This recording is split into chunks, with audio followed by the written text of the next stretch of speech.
Bon, ben avant de l'actualité, on va procéder au tirage. Le tirage d'une promotion Vive la rentrée avec Gladius, le propriétaire Marc Fournier que vous avez vu sur nos ondes. Voilà, cette belle promotion. C'est quand même très intéressant, comme j'aurais aimé ça vous le montrer. Jean, est-ce que tu pourrais prendre une course et aller dans le bureau? Là-bas, on va montrer le beau sac qu'on offre justement à cette occasion-là.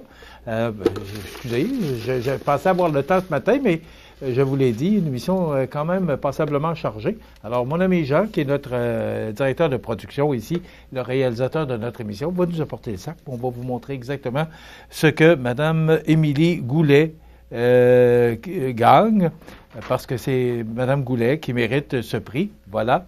Bien, merci, Monsieur le réalisateur. Ben voilà, c'est ça que vous gagnez, Mme Goulet. Quand même, là, il y a beaucoup de jeux très intéressants, des jeux de société. Écoutez, il y en a un sac plein, puis il est pesant. Alors, ben c'est ça que vous gagnez. Il y en a beaucoup, là. Il y a tout ça. Il y en a...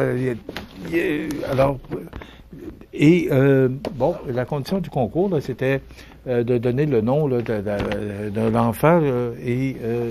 Attendez un petit peu que je retrouve mon papier, là. Donc, c'est Vicky, qui a presque 7 ans, qui est en première année. Donc, ce sera des jeux très intéressants pour Vicky.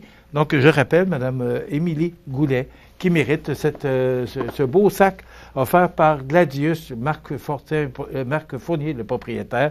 Donc, de beaux prix qu'on vient d'attribuer. Et là, je vous invite à surveiller sur nos ondes parce que de plus en plus, on va avoir des cadeaux et des beaux prix à faire tirer avec des partenaires de CMA TV. Ben voilà. Maintenant, dans l'actualité, appel de détresse sur le fleuve près de Montmagny. Une personne périt. Donc, il y a une personne qui a perdu la vie hier. Je vous explique. C'est un appel de détresse, ce qu'on appelle communément dans le langage nautique Mayday. Lancé en début d'après-midi ce mercredi, qui a nécessité la présence de la garde côtière canadienne, mais aussi du navire NM Grue des Îles qui fait la liaison maritime entre l'île aux Grues et Montmagny. Donc, on a appris qu'une embarcation près de Montmagny se trouvait dans une situation précaire. Alors, selon André-Anne Poulet, des relations avec les médias de la Défense nationale pour la garde côtière canadienne, une personne à bord d'une embarcation de plaisance à moteur avait des problèmes de santé au large de Gros-Îles.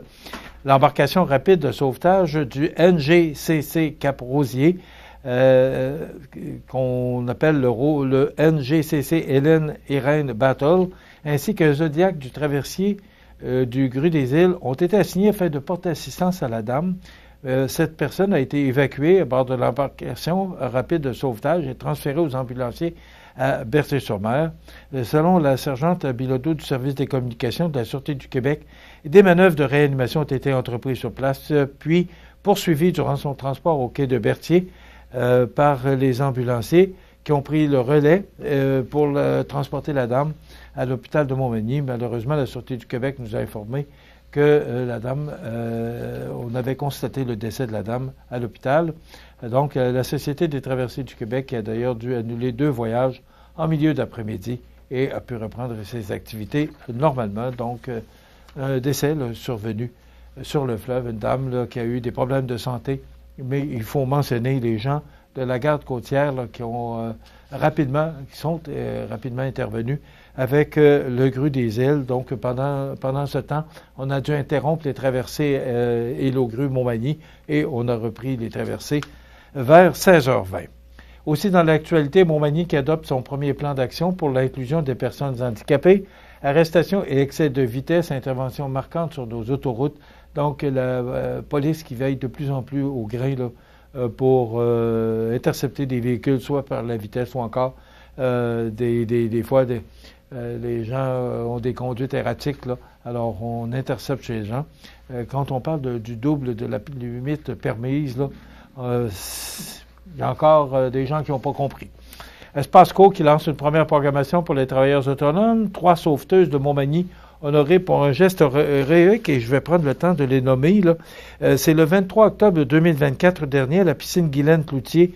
Louise Pelletier-Proux, Marie-Pierre Landry et Victoria Deschênes qui ont porté secours à Nicolas Godreau lors d'une intervention d'urgence.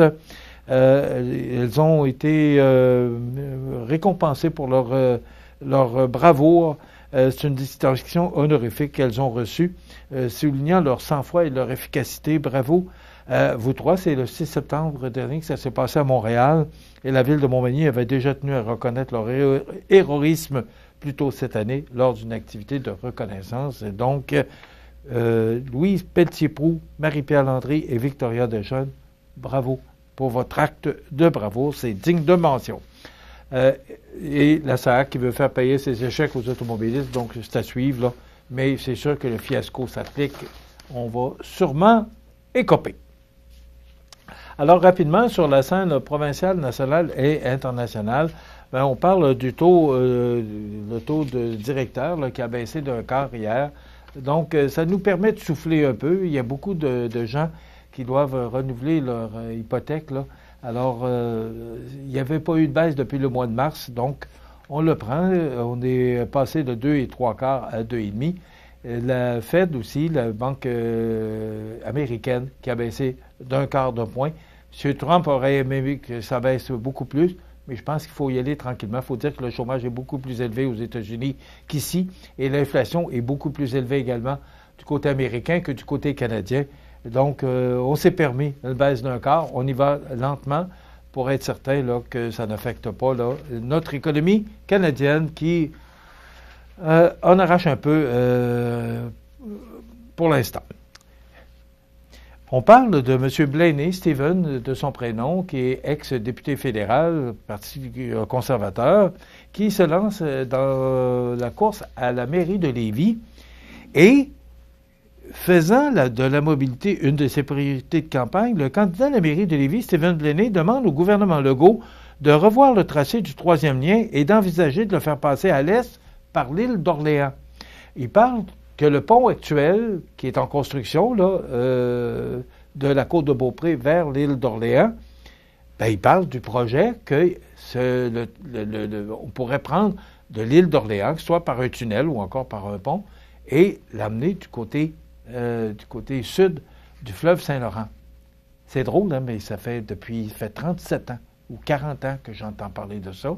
Je vous en ai parlé d'ailleurs, puis je dis, pourquoi? Parce que dans le temps, on partait de Beaumont, puis on s'en allait à l'île d'Orléans, et on partait de l'île d'Orléans vers la côte de Beaupré, et on économiserait moi je peux dire, je pense, des milliards, en tout cas plusieurs millions, plusieurs centaines de millions à faire ce projet-là.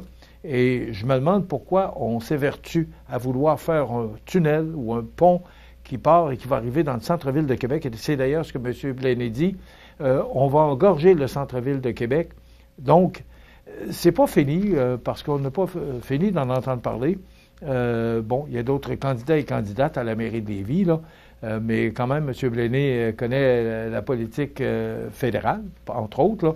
Alors, il y a d'excellents candidats et candidates pour la mairie de Lévis. On sait que M. Lehouillier n'a pas demandé un nouveau mandat. Alors, c'est à suivre, mais enfin, un politicien qui parle d'un projet qui serait très important pour nous, parce que, bon, on sait que vers l'Est, ça économiserait de gros sous. C'est à suivre, on va sûrement en parler. Demain, on vous propose une entrevue de la fonderie Poitras, qui ont tenu une journée pour la sécurité et santé au travail. Bravo à ces gens, Guy Charbonneau, Marcel Giguère et Fala Gadiaga. Ils seront nos invités demain. Et on reçoit Vincent Bérubé, qui est, je vais lui demander comment on doit l'appeler, parce qu'il est maire, il a été maire de l'ancienne ville de La Pocatière. Maintenant, il est maire jusqu'au 2 novembre, aux prochaines élections, des villes annexées Saint-Onésime, Saint-Anne-de-la-Pocatière et de La Pocatière. Je vous souhaite de passer une excellente journée. On se retrouve demain pour une autre émission d'information.